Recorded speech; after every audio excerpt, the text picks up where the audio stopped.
Comeback for Vassilev and Lukic! A banger of a strike for Jovan Lukic's first MLS goal! It's fallen out to Westfield! Oh, wow! He's nearly taken the roof of the net off! Philadelphia pounce again! Who gets his goal in his Union debut? The record signing! Off and running in his first appearance for the club!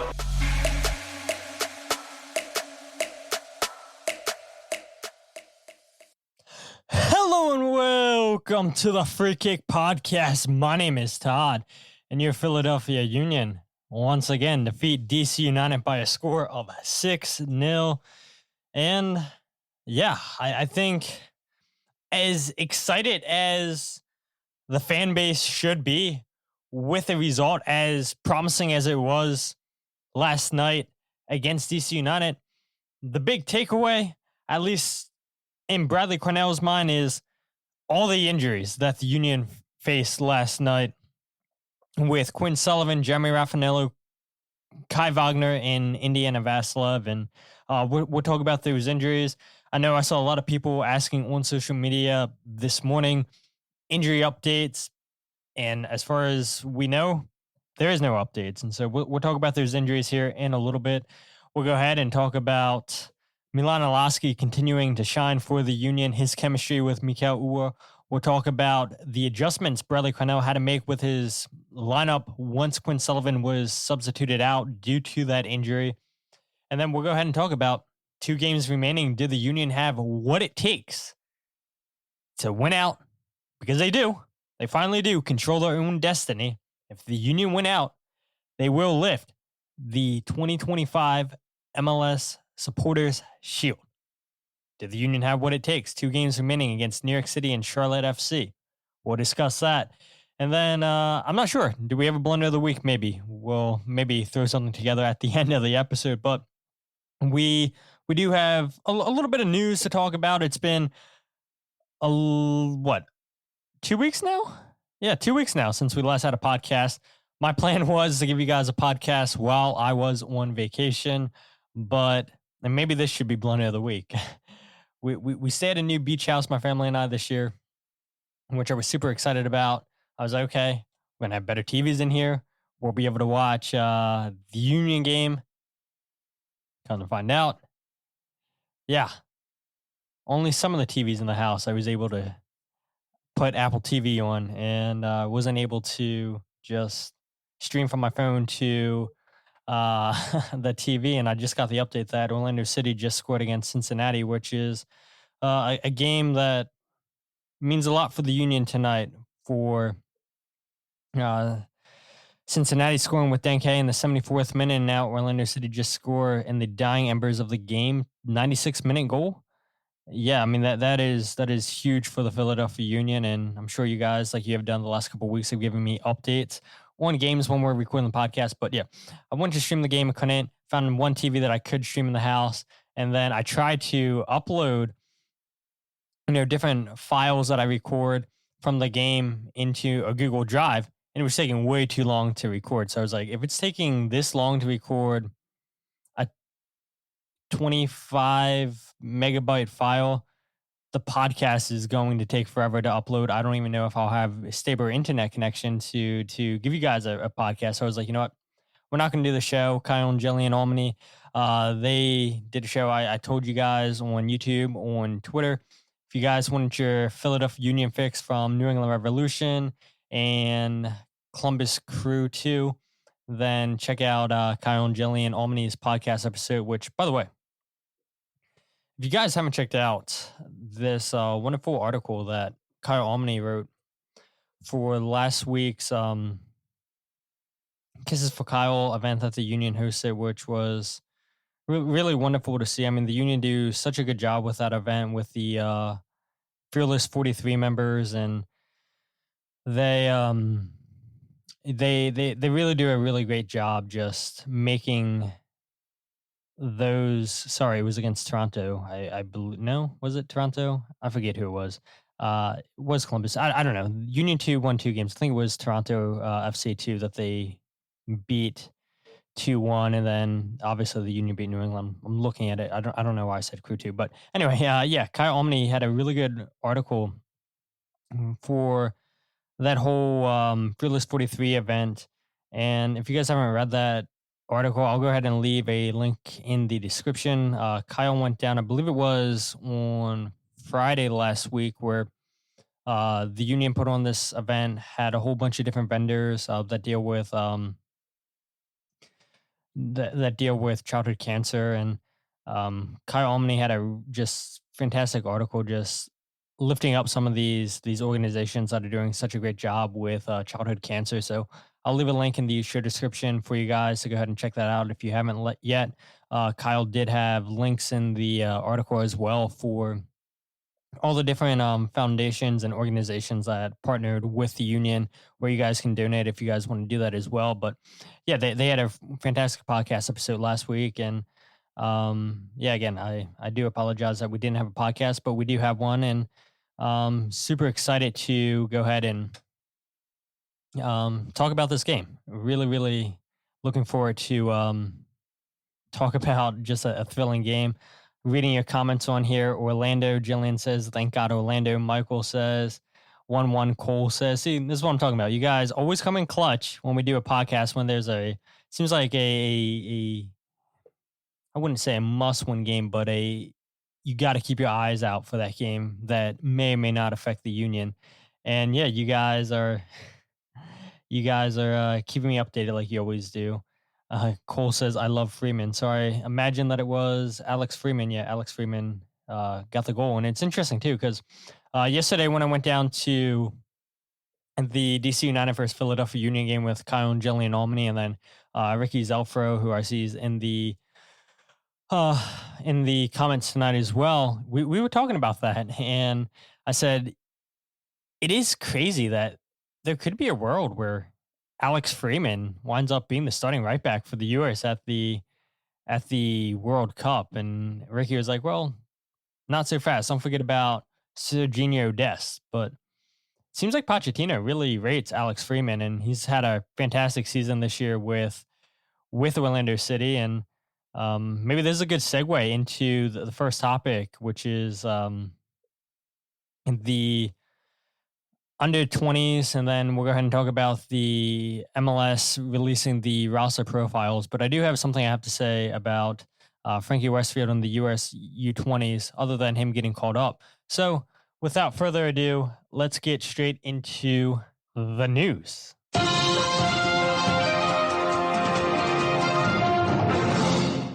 All right, so the first bit of news that we want to go ahead and talk about is, like I said, Frankie Westfield getting called up for the U20 World Cup with the US. And man, whether it been myself on the podcast, whether it be with Jose Nunez, I mean, we've talked so much about the season that Frankie Westfield's had for the Philadelphia Union. And there's a guy, don't forget, that was moments away. I mean, he signed to go play at Penn State last year.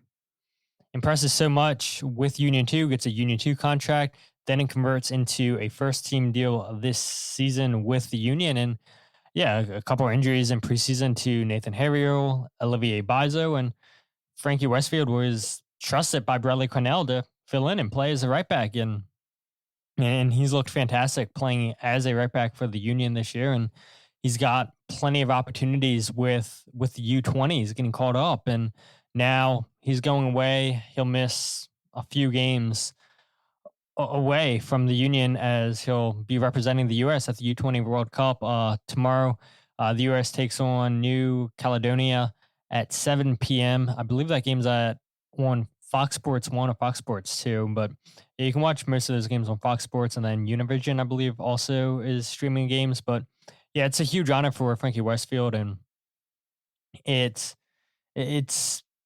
fantastic. It's fantastic to see Frankie continuing to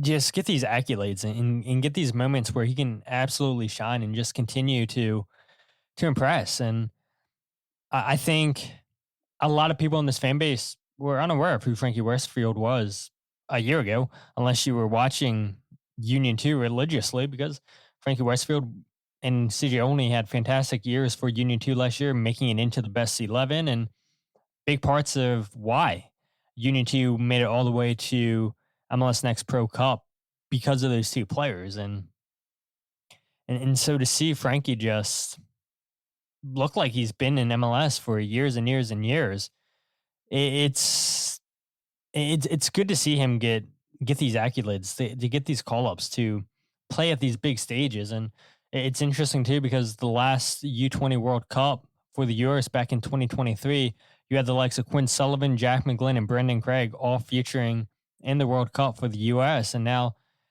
Frankie Westfield becomes the latest in a really solid group. I mean, and the Union have done such a good job developing all these homegrowns. We all know it. The Aronson brothers, Mark McKenzie, Austin Trusty, the Sullivan brothers, Jack McGlynn, Nathan Harriel, Brendan Craig.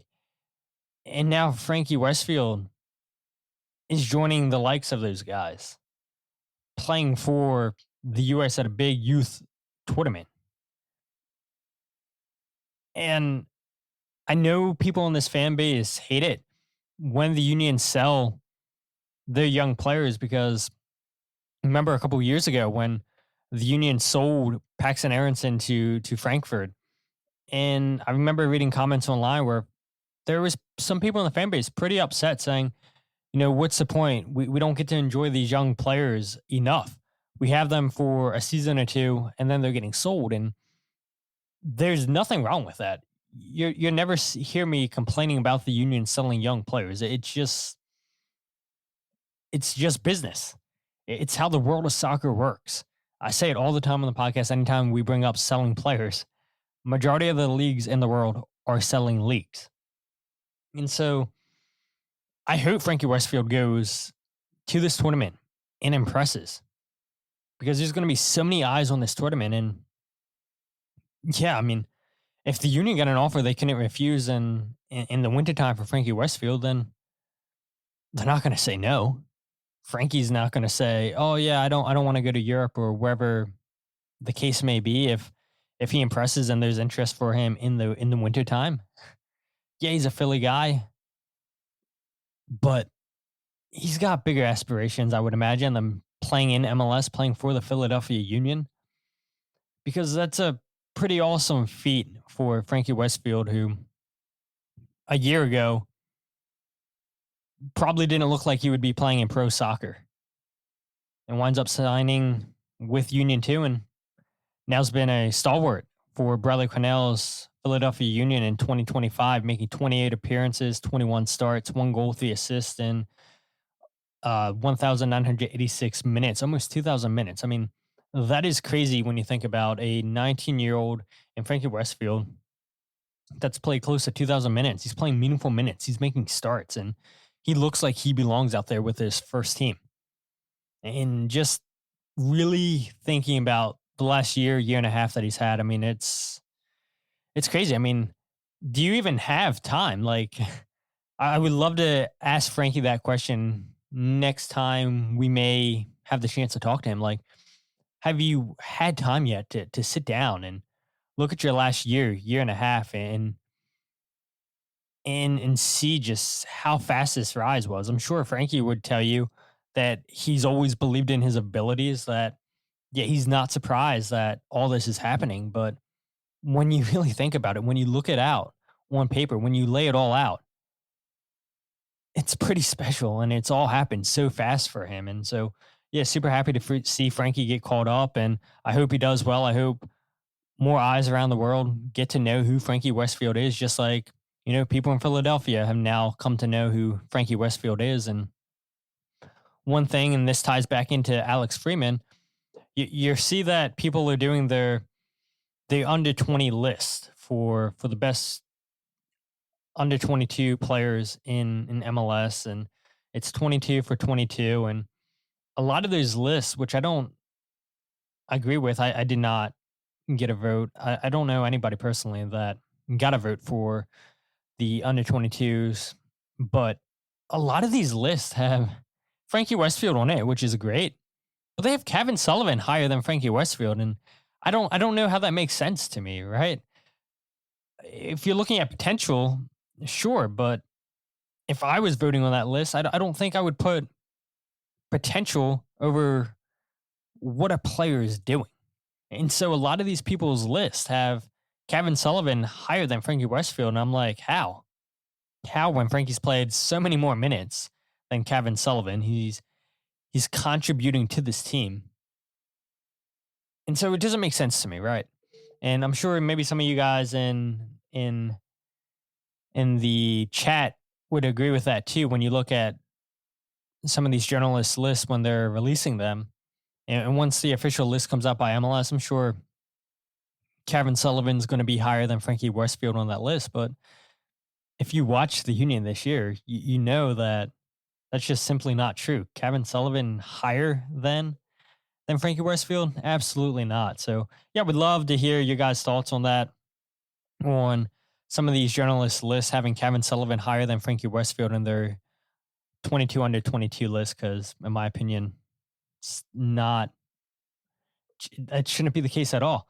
Again, a lot of you guys are talking about Orlando City should have beat Cincinnati tonight, but look, Cincinnati dropping 2 points and Orlando City do what they do best, go on the road and get results. And as Cole says, what a weekend of good results for the Union. That is absolutely correct. Jillian did say Fox Sports 1 is where you can watch tomorrow night's U.S. game against New Caledonia.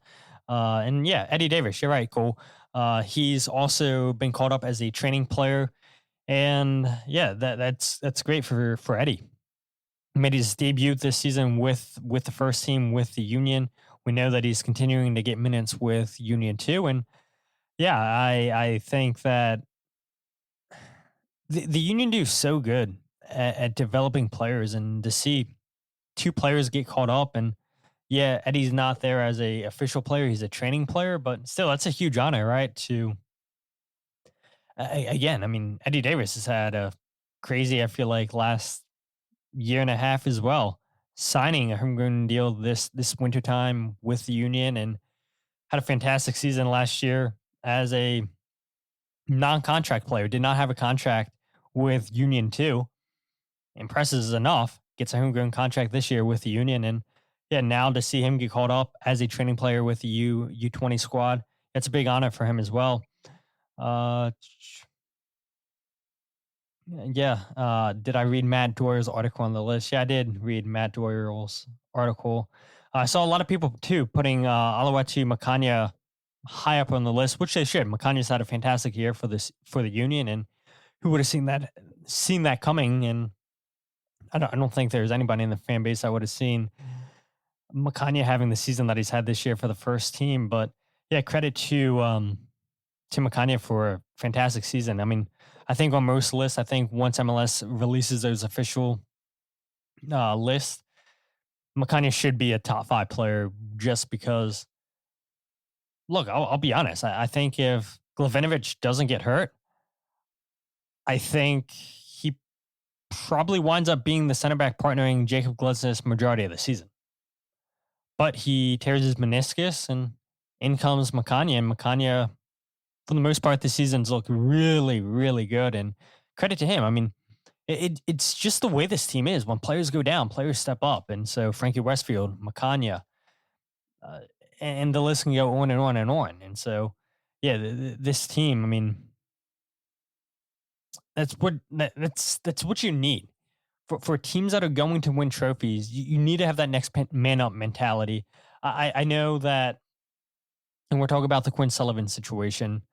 I was talking to Cord, I believe it was, on Twitter, and he was saying that he doesn't believe that the Union have a player that can kind of replace Quinn Sullivan if he is out for an extended period of time with his injury. But I would look at it as Milan Iloski is kind of that replacement for Quinn Sullivan, because Indy, who I know is also hurt, so we'll see how long he's out for. And we'll talk about injuries here in a bit. But yeah, I mean, there's just so many players on this team that step up when there's players away on international duty or players that are injured. And so you do love to see it.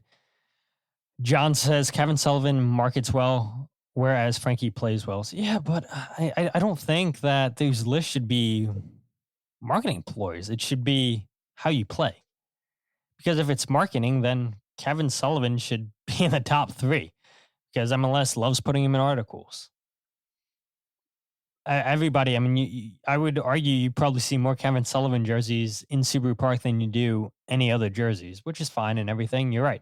Kevin Sullivan markets very, very well. Sexy Hoagie says Vancouver goal differential made up for last night's win. Almost. Needed one more, right? Yes, you love to see it for Eddie. You're correct, Jillian. But yeah, Kevin Sullivan turned 16 today, by the way. Happy birthday to Kevin. Thank you, Jillian. Did not know that. Did the Union post about it? I'm sure they did. I'm sure they did. I am sure they did. But yeah, we shall see how this list comes out for the official MLS 22 under 22, and hopefully Frankie Westfield winds up higher than Kevin Sullivan, but we all know that it's not going to happen at all. But the last bit of news I do want to talk about, and we'll talk about this super quickly, is just MLS releasing their updated club roster profiles. Union have $1.1 million in GAM available, so that's 2025 GAM, whatever they don't use this season, which they can't use since the transfer window is closed, since the roster freeze is set. That will now just roll over to 2026. And let's see if I can pull this up for you guys real quick, watching on the live stream. Again, people that are listening on the RSS feed, that's why you should always check in to the podcast live, because we're always live on YouTube.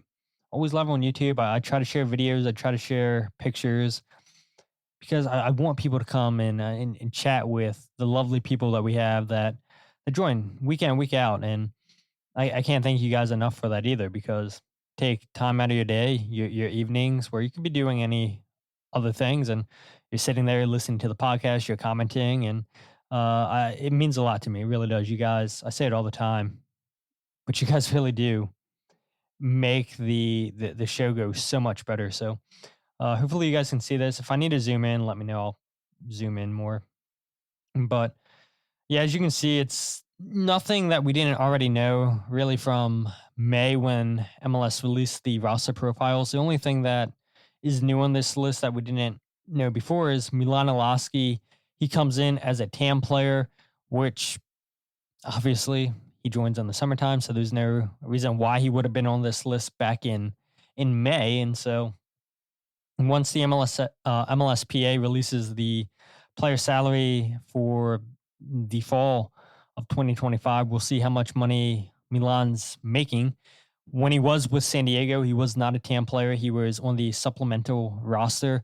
I believe he was making a little bit over $150,000 in San Diego. So to go from his place on the supplemental roster to a TAM player, I would imagine that he's making a significant amount of money. But what's interesting, what's worth noting about the $1.1 million that the Union have available in GAM that they can take over to next season is, if you look at the contracts that are guaranteed through this season, Mikael Uhre doesn't have an option for next season. The highest paid player on the roster, a little bit over $2 million. Makanya has an option for 2026. I'd imagine the Union pick that up. Tyberibo has an option for 2026. I would imagine they'd pick that up as well. It was a buy option for Jan. I don't think the Union are going to pick that up, unfortunately, with him being done for the season. You look, and again, we can do this exercise maybe in the off season would be a better time to do it. Anybody else? Alejandro Bedoya doesn't have a contract for next season. Chris Donovan has an option for next year. Nathan Harriel has an option for next season. Oliver Zemla has an option for next season. I don't think they'll pick that up. Indy and Vassilev has an option for next season. They'll pick that up, and I'd be curious to see where they stand on contract talks. Ben Bender out of contract after this season. George Marks, backup goalkeeper. Don't think he'll be back after this season. Isaiah LaFleur, option for next year. I don't think they'll pick that up either. So, I mean, there's a lot of roster flexibility for the Union. It's the point I'm trying to make. for next season, $1.1 million. Yes, the Union had a fantastic offseason this year, and I would imagine that it's going to be even similar. And I know some people probably don't even want to talk about the offseason when you still got to focus on this year. The Union have an opportunity to win a trophy, but I say all that to say the Union really do have themselves in a really good position going forward into next season. So as enjoyable as this season's been, and hopefully it continues, I think there's going to be a lot of enjoyment in the wintertime as well. So hopefully this season ends with a trophy, and then you can take that high of the Union finally lifting a trophy. Hopefully it's a meaningful trophy like the MLS Cup.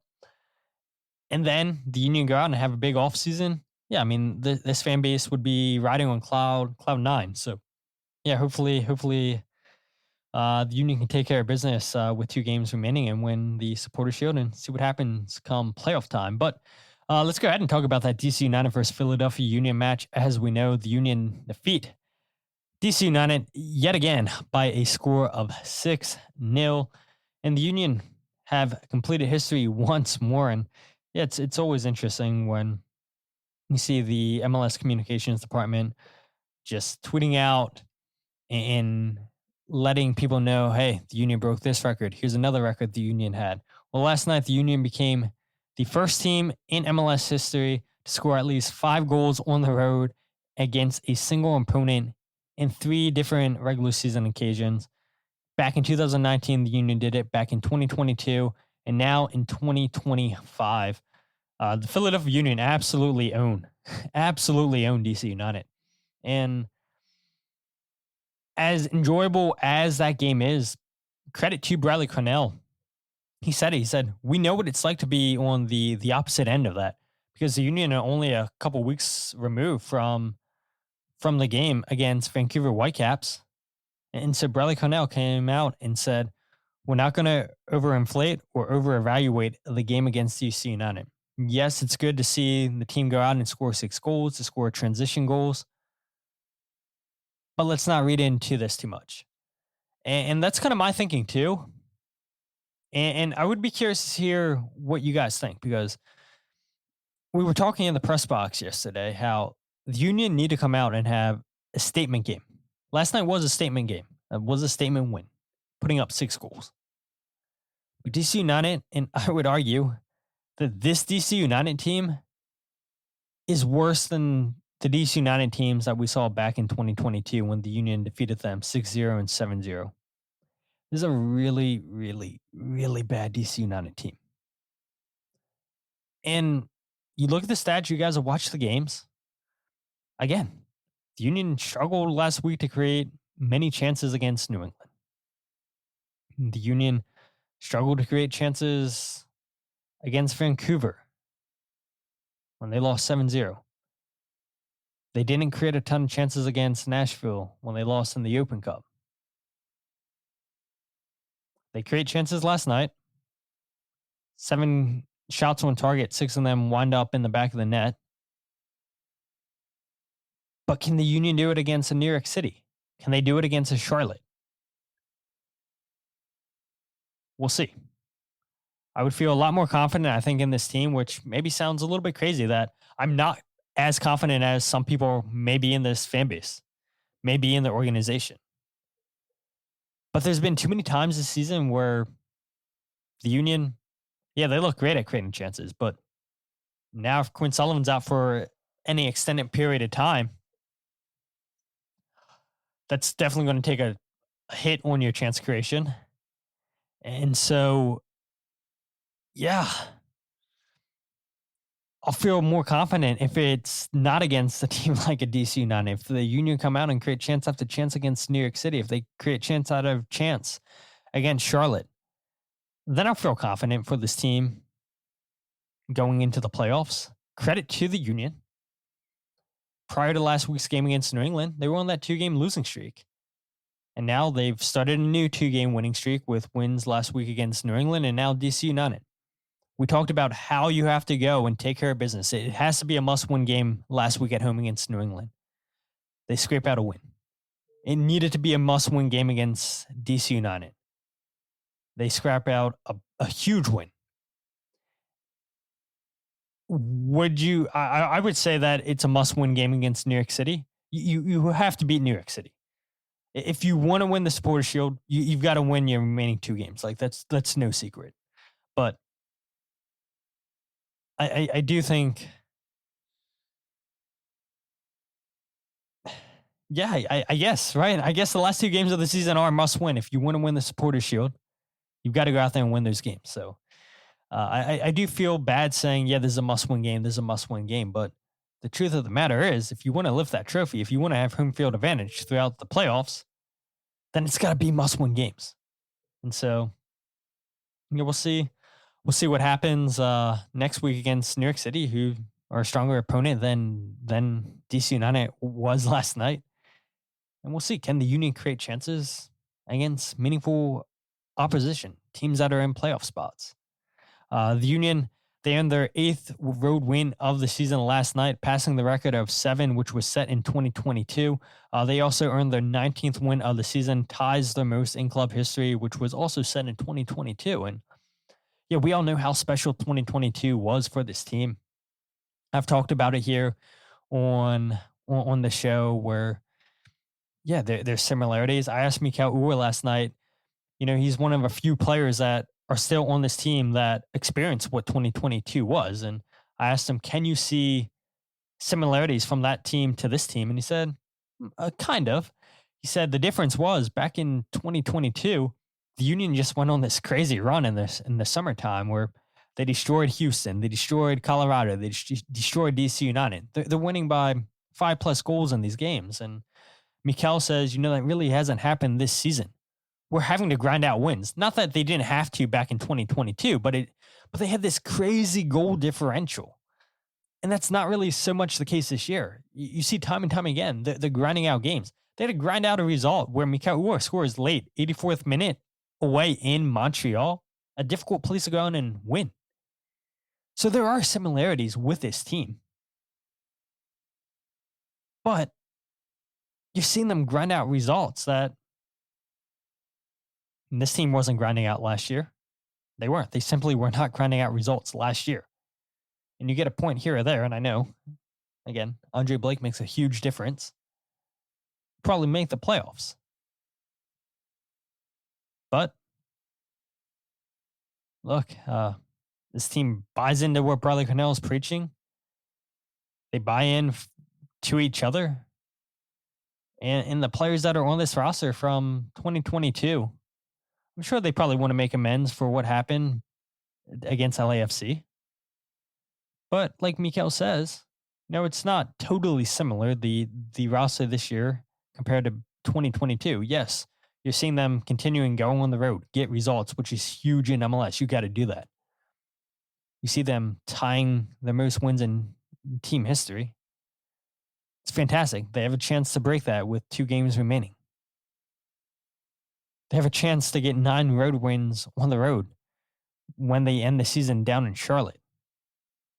And so, yeah, there's a lot of good to take from last night's game. I think Daniel John-Jock, in my opinion, probably played his best game of the season. I mean, he was recovering so many loose balls, tackling, just covering so much ground in the midfield for the Union last night.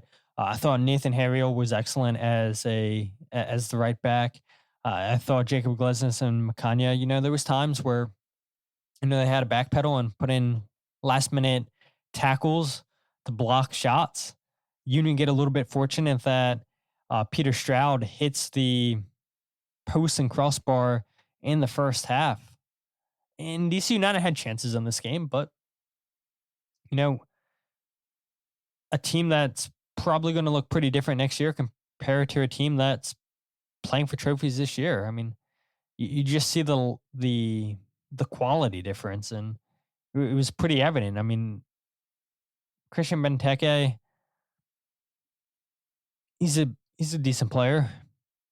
Pirani, I think, is a really good player for DC United. I think Peglo is another good player.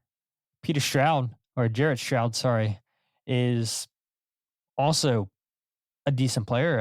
I think, a serviceable player coming off the bench. But, yeah, I think this DC United team, it's going to look very different next season compared to what we saw last night. And again, I don't want to keep beating a dead horse, but how much can you buy into the Union's performance? It is good to see them break out, that they do have quality, that they can score goals. But it's DC United, let's be honest. It's DC United. Let's go ahead and pull up some of your comments. I know I'm probably so so far ahead of when you guys have put these comments out. Where's my goals breakdown? Michael says Tuesday. We'll record that Monday and get that out on Tuesday. Maybe late Monday night, but probably Tuesday. Probably Tuesday. You'll definitely get it. You would definitely get the goals breakdown video. Plenty of goals breakdowns to break down in that game. A lot of good defensive displays as well. Andre Blake came up with 4 saves last night against DC, I believe it was. Yeah, 4 saves last night for Andre Blake. Did well in net. Did really, really good. Let's see. John says, Uhre seems to play better when he's off the bench and setting up Ribeiro and Damiani. Wouldn't mind seeing him replace Sullivan to see if he can play that role. It's a good point. We'll bring that back up here in a bit. They've been playing better as of late. DC beat New York City recently for what it's worth. And didn't they get a result against Inter Miami a few weeks ago at Audi Field? And then they showed some fight against Miami, down in Miami, where Jacob Morel scored a late goal. DC United still wound up losing that game 3-2, but they did show some fight. I mean, they have players on that team, don't get me wrong, that are playing for spots next season, playing for a new contract. And maybe it's not even with DC United.Maybe it's to prove that they can still play in MLS. So, yeah, I mean, even though DC United's not making the playoffs, they do have a reason, those guys, to play for new contracts, whether it's with DC United or for somebody else in MLS. DC United has been in rebuild mode for years. That is true, Hakuna. That is definitely true. DC United's been in, which is crazy. I was also having this conversation, which is so funny, where, I mean, I guess it's kind of, you can kind of compare it to Arsenal, right? Where that fan base was complaining that, oh, we're not winning trophies under Arsene. We need a new manager. And it's the same thing with Ben Olsen, right? DC United fans were getting upset with them not winning trophies under Ben Olsen. But you know what both managers brought you? They brought you stability. You knew you were going to make the playoffs pretty much every year under Ben Olsen. You knew you were guaranteed a top 4 spot with Arsene and Arsenal. And yeah, I know Arsenal's been better under Mikel Arteta, but it wasn't always the case with them. They were missing out on top 4 spots, playing Europa League, not Champions League, year in, year out. DC United, they can't even make the playoffs now. So, yeah, it's like you don't know how good you have it until it's gone. And so I'm sure there would be people in that DC United fan base that would say, yeah, we would love to have Ben Olsen back. But then at the flip side, is it going great for Ben Olsen in Houston? As things stand, Houston in 12th place, only at 36 points. They're chasing San Jose, who has 38 points, who's in the final spot in the playoffs. Then there's also Colorado Rapids and 40 points in 8th place. Could Houston catch them? Yeah, but you would need Colorado to drop points against Real Salt Lake, big match, and then they end the season against LAFC, which is also a big match. So it's possible, right, that the Rapids lose both their games, and if Houston wound up winning the last 2 games, it's possible that Houston wound up making the playoffs under Ben Olsen. Because let's go ahead. I mean, not that it matters. Let's look up and see who Houston ends up playing the last 2 games of the season. They are at home against San Diego, tough game, and then they go on the road against Sporting Kansas City. So, yeah, it's possible, right? But you probably have to win out if you're Houston, but it's neither here or there. We'd love to see Jack McGlynn in the playoffs, though. I mean, again, more eyes on Jack, and I think it's only a matter of time before we see him playing in Europe. I do think Jack McGlynn has a really good chance, really good shot at making the World Cup roster the US. Pochettino seems to rate him very highly.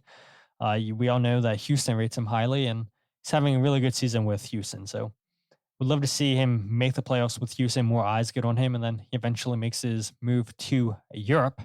But anyway, I digress. Back to the game.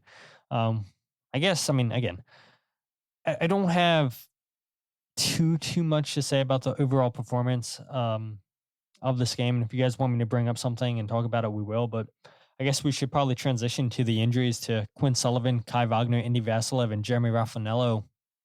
And I saw you, Cole, talking about it a little bit on Twitter, where, yes, Bradley Carnell did say after the game that out of all the players, Indy and Vassilev went into the locker room after the game, said that he was feeling a little bit better, saying that the injury's been toned down a little bit, and yeah, that he's just overall feeling a bit better. But he was saying that there still needs to be checks for Kai Wagner, Jeremy Rafanello, and Quinn Sullivan, with Carnell believing that Quinn Sullivan's the worst off. And I do agree with Bradley Carnell, because after the game, after we got done talking to Milan Iloski and Mikael Uhre, I saw Kai Wagner come out of the locker room. He was limping a little bit. I saw Jeremy Rafanello come out of the locker room limping a little bit. I saw Indy and Vassilev come out limping a little bit, but we did not see Quinn Sullivan. Bradley Carnell said that Quinn was with the doctors, and we never saw Quinn come out at halftime at the end of the game with the team. And when that happens, I mean, it's a little bit scary. It's definitely a little bit scary. And I hope that it's not too serious for Quinn Sullivan. I'm trying to pull it up here. I mean, I always feel bad playing Apple videos during the podcast. It hasn't happened yet, and hopefully it doesn't happen. But yeah, I would hate for suddenly just the podcast, the live stream to get taken down on you guys as I try to show these videos. But I don't even think I'm going to be able to pull it up. But yeah, I mean, you saw Quinn Sullivan exit in the 6th minute. It looked like a knee injury for Quinn. And it sucks. It really does suck that if it's a serious knee injury for Quinn Sullivan, we know that means he's probably going to miss the rest of the season. And what does that mean? Who replaces Quinn Sullivan? Who's the most likely player to replace him? My argument would be Milan Iloski, because Indy and Vassilev, assuming that he's not seriously hurt either, he's going to continue to start week in, week out, and it's just not going to change. Coaches have their favorite players. Bradley Carnell loves Indy and Vassilev, and you know, when you want a player to do all the little things, going out and just working their tail off defensively, winning the ball back, putting in challenges, I can't fault the manager for that, because you're having a player play exactly how you want to play. And yes, as a fan base, as people in the media, yeah, we want to see Indy and Vassilev create more chances than he does. Gets 2 goals last night. Congrats to Indy for getting 2 goals. I mean, they're good finishes, running into space, attacking the half space. Indy does do a good job, and he does distribute the ball well. Little quick passes, runs into space. What he does last night multiple times against DC United. He's a clever player. He's super smart, knows how to read the game very well. But for me, I would just like a little bit more chance creation from Indy. And so I would imagine you'll continue to go with Damiani and Baribo up front. If Quinn's out, you'll drop Milan back in the starting 11 as a number 10 next to Indy and Vassilev, which we've seen this season already. And then you go from there. But here we go. I'll play the injuries to Quinn Sullivan right here. I mean, you can see in the 6th minute. So it's a challenge right here. Quinn goes and wins the ball back off of Peglo. And you can see lands awkwardly on his knee. And it's going to be another tackle right here coming up for Quinn Sullivan, where you really see him start grabbing onto his knee. So goes out for a throw-in for the Union. Kai Wagner going to take the throw-in. They say, no, it's a DC United ball. Crazy that they said that came off of Nathan Harriel. And so Just see DC United just try to play out of the back, and right here comes a challenge by Quinn Sullivan. It's a tackle, and then he just lays there on the ground. And yeah, unfortunately for Quinn, you see him in a lot of pain. And I didn't even see this. Jillian Almany pointed it out. When Quinn was running on the sideline, it seemed like Quinn was fine.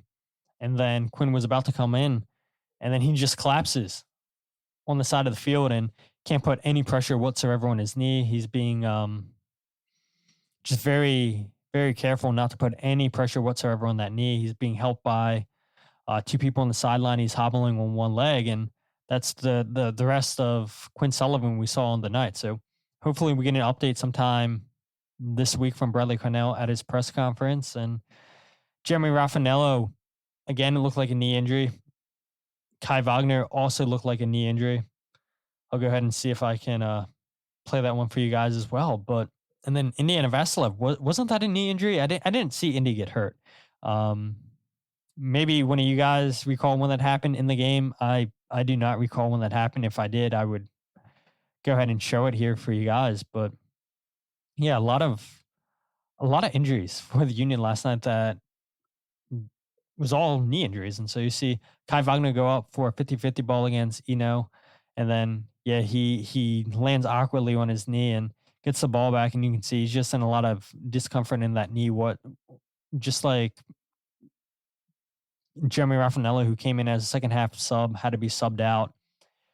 Indiana Vassilev, Quinn Sullivan, just all knee injuries. And it sucks. It sucks. Hopefully that it's nothing too serious for any of those guys. But yeah, the worst of them would probably be Quinn Sullivan. And yeah, I don't know.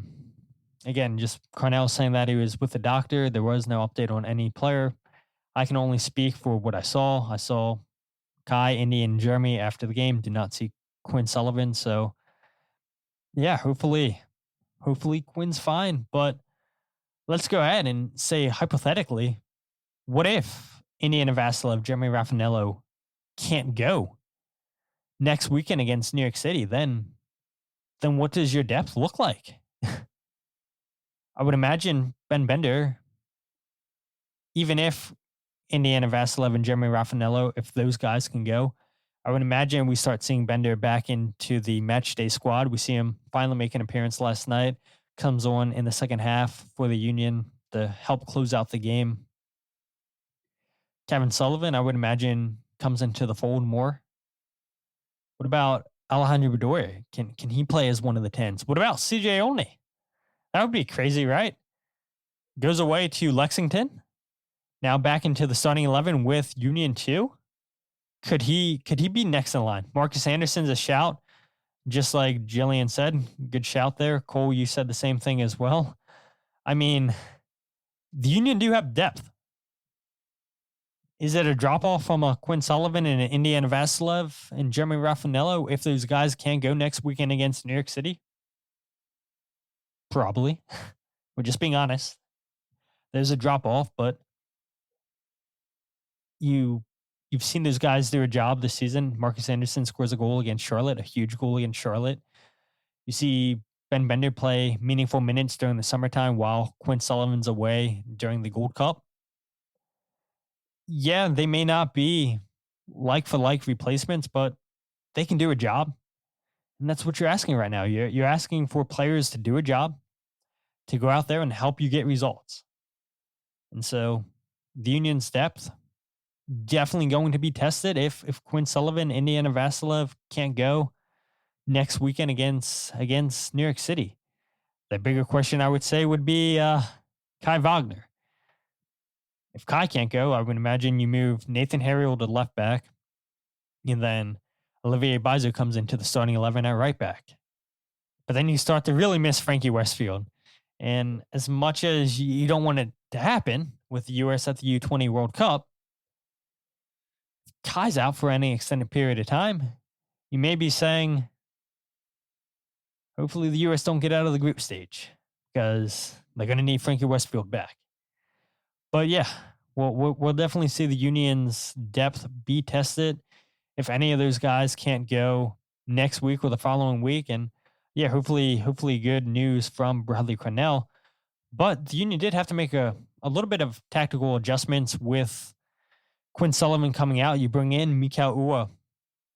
And to John's point earlier in the show, he says Uhre seems to be playing better when he's off the bench and setting up Baribo and Damiani. Wouldn't mind seeing him replace Sullivan if he can play that role. And the thing is with Mikael Uhre, right? I was having the discussion last night with Jillian and Kyle. Mikael Uhre brings you something completely different than any other striker on this roster. That's running out into the channel and speed. And we've seen that every single time since 2022. Mikael Uhre has a knack for just pulling out center backs, running down into those channels. Sergio Santos did the same thing when he was here, but the difference is, I would say Mikael Uhre is a better finisher than Sergio was. At least Mikael can use both his left and right. If you wanted Sergio Santos to use his right foot, probably wasn't going to happen. And so, yeah, you do get something different where we saw it last week, right, against New England, where Damiani and Baribo both made the same run on Damiani's goal. I think they're just way too similar of strikers. Yeah, Damiani's more physical. He's more of a target for it than Baribo. But there's been multiple times this season where you're seeing them make the same runs into the box. And it doesn't really happen when you have Mikael Uhre and a Ty Baribo or Mikael Uhre and Bruno Damiani. I know we've seen the experiment of Mikael Uhre and Iloski up top, but I think personally Iloski is better as a 10 than he is up front. And so, to your point, Michael, Uhre was the perfect player for the game last night. And he seems to be a perfect player. You're absolutely right. A perfect player against DC United. 6 career goals now against United. Some players just have a knack for certain opponents. And Mikael Uhre seems to always score against DC United. No matter who's on the field for DC United, he just always scores. Mikael Uhre had a huge game last night. And so I had asked Bradley Carnell, what changed tactically for you? Yeah, I'm sure it changed a little bit. Obviously, you burn a sub a lot quicker than you wanted to in the 6th minute, bringing Quinn off for Mikael. But was it always the Union's game plan to go out and attack the channels, whether or not Quinn Sullivan was in the game? Yeah, no, we spoke about, getting on the move into the assist zones. We thought that they're, on the scout of, looking at their holding midfielder behavior and their center back behavior, we thought those were areas to exploit. And the guys executed really well. The spaces were there. We've been trying to play through a little bit too much for our liking. It was good to get on the move again and in behind. So, and then when you have a guy like Mika in the team and a guy like Bruno holding up the play and battling and occupying 2 center backs, and then all of a sudden Mika slips off your shoulder and he's gone in behind. So it brings a different depth and a dimension to our attacking game. And then you have the quality of Indy and Milan and Quinn when he's on the field. So, it was just a good overall performance. And I'm sure the boys are also extremely happy about the clean sheet. Yeah, and it does bring up, remember, the 2 goals that Mikael scores off the bench against Colorado Rapids. And I thought, okay, well, Mikael's getting hot. And maybe we start seeing him into the starting lineup now. And then he goes back with Damiani and Baribo up front. But maybe because Baribo was suspended last night because of yellow card accumulation, you don't start Mikael in this game. You start Iloski and Damiani up front. And we didn't really get to see how that worked out because of the injury to Quinn Sullivan. Bruno Damiani seems to be getting hot. 3 goals in his last 4 games in MLS. You don't really bench him. Can you bench Bruno? Can you bench Baribo? I don't know. I wouldn't mind seeing Mikael Uhre start, honestly. I really wouldn't, because you heard Bradley Carnell say it right there. It's a pretty good partnership, it seems to be, between Bruno Damiani and Mikael Uhre. Uhre gets the assist on Bruno Damiani's opening goal. Iloski gets the assist on on Mikael Uhre's goal. And it seems every time that Mikael and Iloski are on the field, it seems like they have really good chemistry amongst each other. We'll talk about that here in a bit. But man, when Mikael has those type of games that he had last night, it kind of makes you feel like he should be in the starting lineup. At least that's how I feel. Because let's face it, Mikael Uhre played majority of that game last night.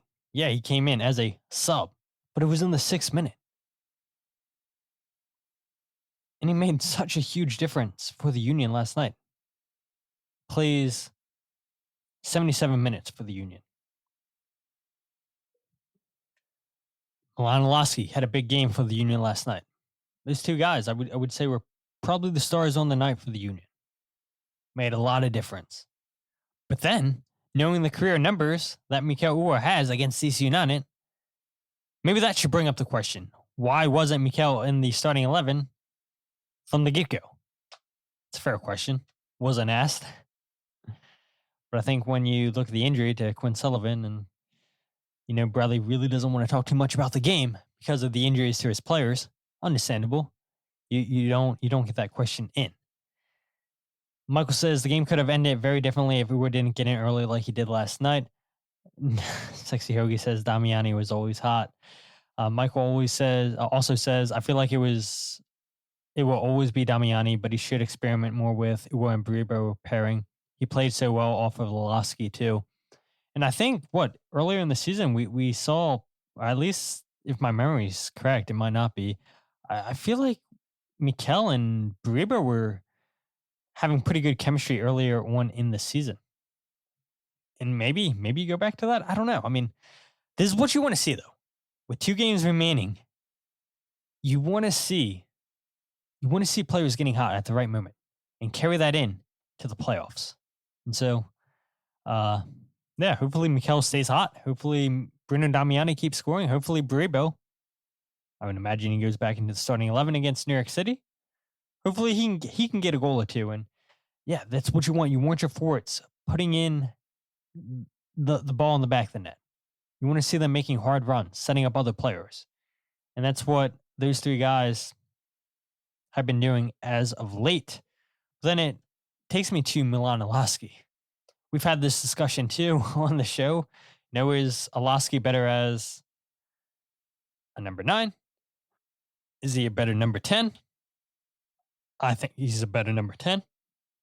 I think he fits this system, this formation, this team a lot better as a number 10 than he does for it.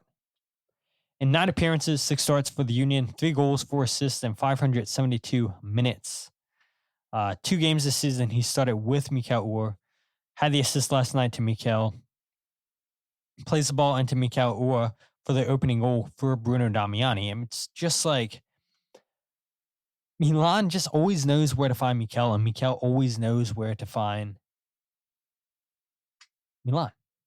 They just have really good chemistry amongst each other. But before I play the clip from Milan talking about his partnership, why he believes that he has such a good partnership with Mikael Uhre, Bradley Carnell talked a little bit about what Milan Iloski brings to the team and what the Union knew they were going to get from him before it was made official. I mean, we knew exactly what type of striker or 10 Milan was. So, he played a lot of the time like the floating 9, with San Diego or at Nordsjælland in Denmark overseas. And we've seen a lot of good play between the lines. So with him dropping a tier deeper, he's able to impact and affect our transition play a little bit more, which then progresses our game. And a couple of times we've been pretty critical that we had, breakages or stoppages in our transitional play as of late.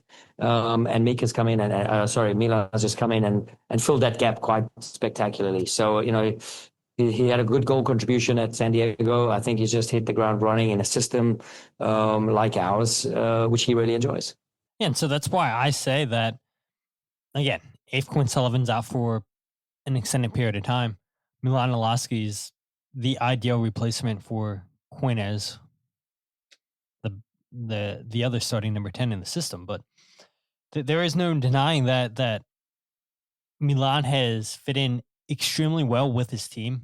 He's brought into what this team's been building all season long. And I had asked Milan, was that a surprise to him coming to Philadelphia and being embraced as quickly as he was? And this is what Milan had to say about the chemistry and about being embraced from the get-go, from the locker room.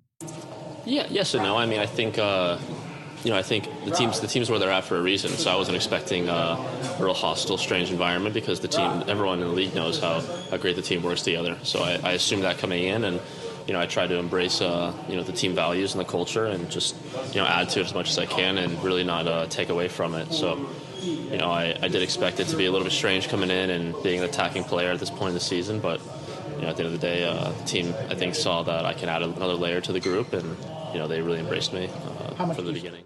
Yeah, I mean, from the beginning, you hear him say the team's embraced him. And to Michael and John's point, the one thing that Milan brings that you don't see a ton of, Quinn Sullivan does it as well.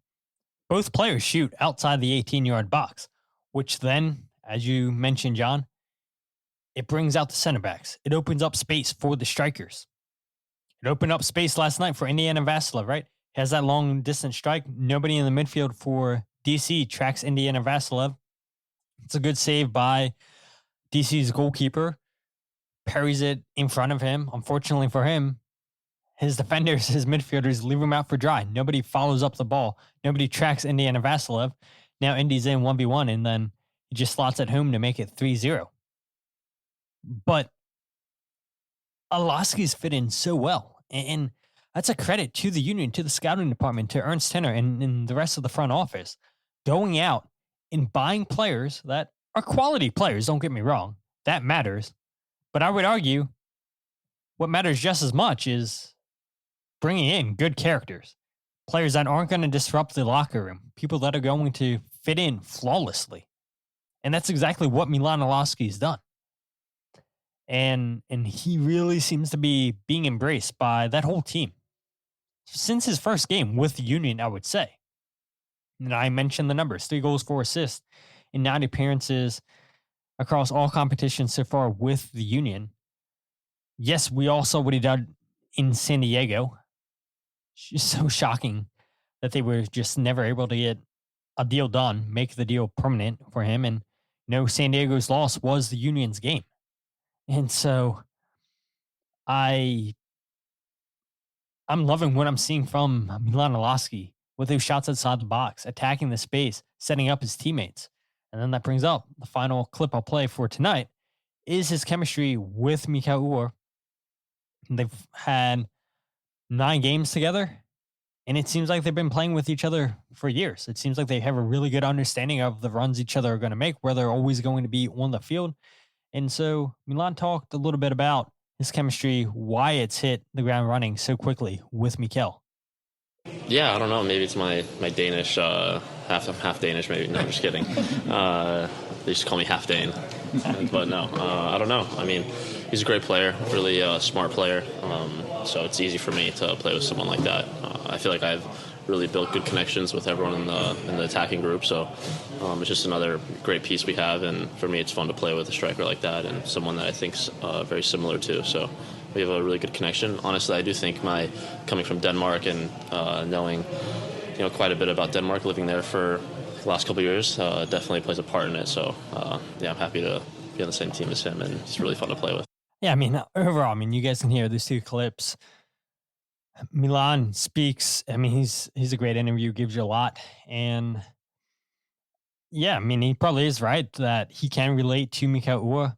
Maybe that's a nickname you guys, the fans, should get going. Half Dane. You heard Milan say that he used to be called that because of being Danish, half Danish. So can you guys embrace that nickname, the half Dane? Let's get it going. But yeah, Mikael Uhre, I would say, is the player that it seems like Milan has the best chemistry with, which is maybe part of the reason why we saw Bradley Carnell start those 2 guys up front against New York Red Bulls. It feels like forever ago at Red Bull Arena. It doesn't work out. and the Union wound up losing that game. Don't have to go back and rewrite history.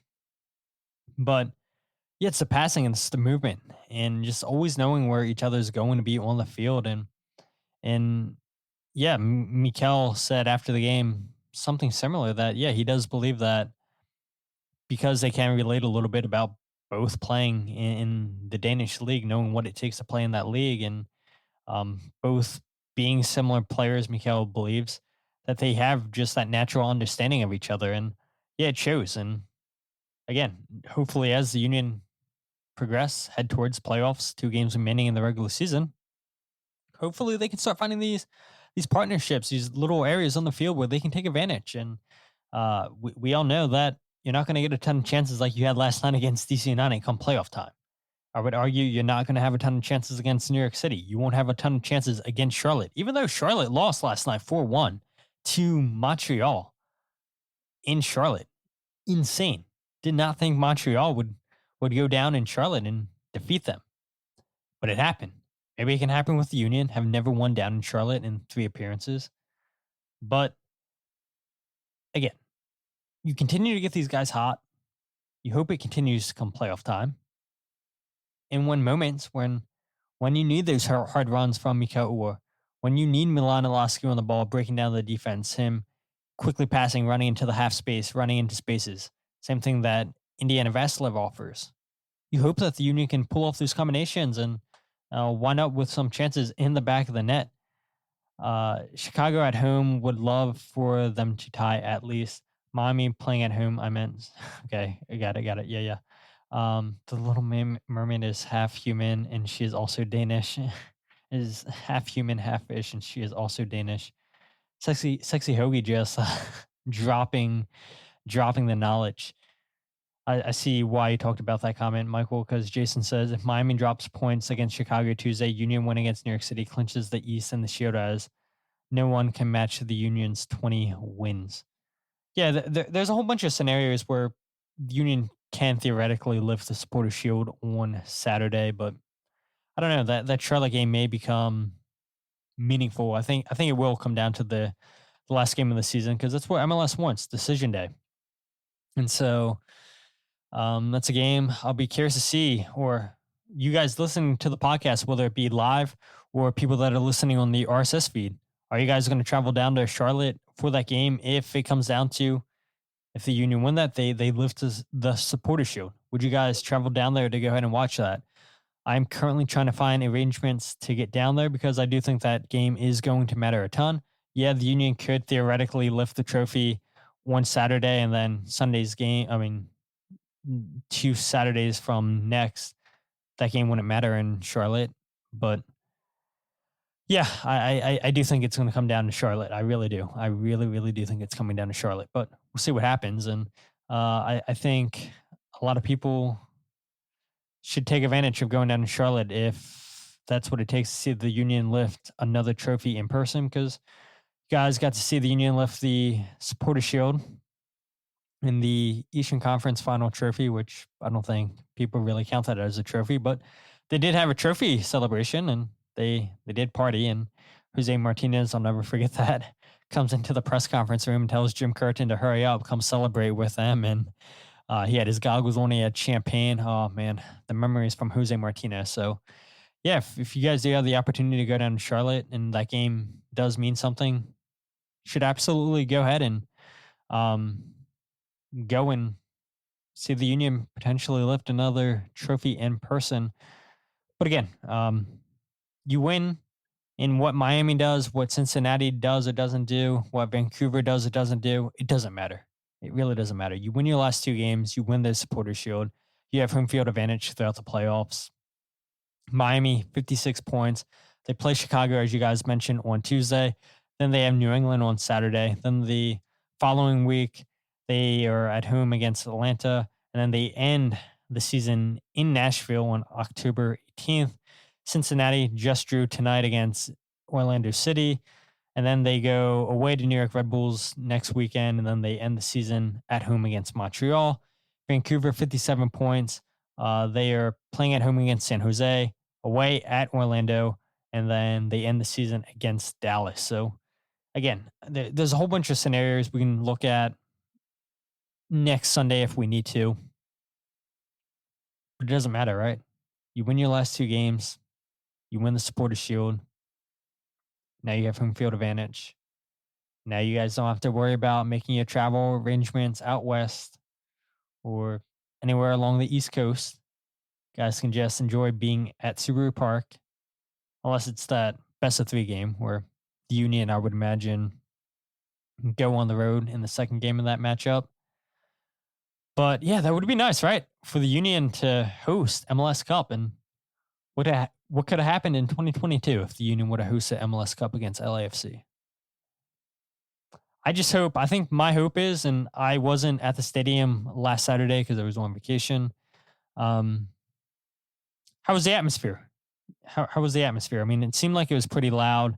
Listening on the broadcast, it looked pretty packed. And so, yeah, I hope the stadium's packed on Saturday. I hope fans get excited. I hope they get loud for the playoffs that are coming up. We all know how special those games are. And yeah, hopefully, hopefully you guys are ready for Saturday's game, and hopefully the Union can take care of business against New York City. And then that'd be awesome to see like 500 fans just travel down to Charlotte. It would be awesome. I don't know if the Union can get that many fans, but what if the Union, and they probably would never do this, but doesn't Atlanta do this, where they're buy tickets for their away supporters, where all you have to do is buy a combination ticket to the game, and then they pay for your ticket? What if the Union did that, right? That'd be awesome. You see the Union buy like 500 tickets for the away fans to go down to Charlotte, and you guys just have to find a way to get down to Charlotte, and then here's your ticket into the game. That'd be awesome. I wonder if they would consider that. I wonder. Questions to be asked. Let's speak it into existence, right? Because it's a meaningful game. And I think this organization realizes that it's a pretty big deal. You've never won down in Charlotte. It's a hostile environment. And if they could get a significant amount of fans down there, why not take advantage? Why not buy tickets? Just tell the fans, find a way to get down here. Here's a ticket into the game, and we'll see what happens. And maybe you guys get to see the Union lift another trophy in person that doesn't have an asterisk over it. But yeah, I appreciate all of you guys joining me tonight. Had a lot to talk about. No blunder of the week. It, I guess, could go to me for not giving you guys a podcast episode last week. But hey, look, it's not my fault. It's not my fault when I can't control how fast somebody else's internet is or is not. But yeah, thank you guys so much for keeping me entertained with all your comments. You guys are always the best part of the show. If you guys aren't following the podcast on Twitter, Instagram, or Facebook, follow at Free Kick Pod, wherever you get your podcast of The Free Kick. Make sure you subscribe. Check out the YouTube channel live every single podcast on YouTube and Twitter, youtube.com/Free Kick Pod. And you can also check out the goals breakdown video on there. As Michael said at the beginning of the show, where is my goals breakdown video? Yeah, look for that to come out on Tuesday. Maybe if I get it edited and record it quick enough on Monday, then maybe late Monday night. But shooting for Tuesday. And if you guys want to check out my writing, the podcast, or goals breakdown video all in one place, check out thefreekick.com/ I don't even remember what it is. What is it? The Free Kick. thefreekick.substack.com is where you can check out the writing, the podcast, and articles all in one place. I'm distracted by your guys' comments talking about no blunder of the week. Like, you guys are giving it to me for no blunder of the week. So distracted. I'm sorry to disappoint, but I tell you guys all the time, if you guys have a blunder, if you guys have a nomination, there's plenty of places on social media where you can hit me up and nominate things. And this is true. Just put up a QR code. They just added that feature into StreamYards, who I use to record the live stream. They just added that feature. I don't know if you knew that or not, Michael, but they did. They did indeed just add that. So I think I can put that on the left-hand screen where you guys can just go ahead and take your phone and screen record, and I don't even have to do the spiel anymore for you guys. Yes, I do. But that's enough ranting. I enjoy you guys being here every single time. Glad to be back, and we'll be back on Sunday with another podcast, hopefully talking about a Philadelphia Union victory against New York City. But with that said, my name is Todd, and this is the Free Kick Podcast.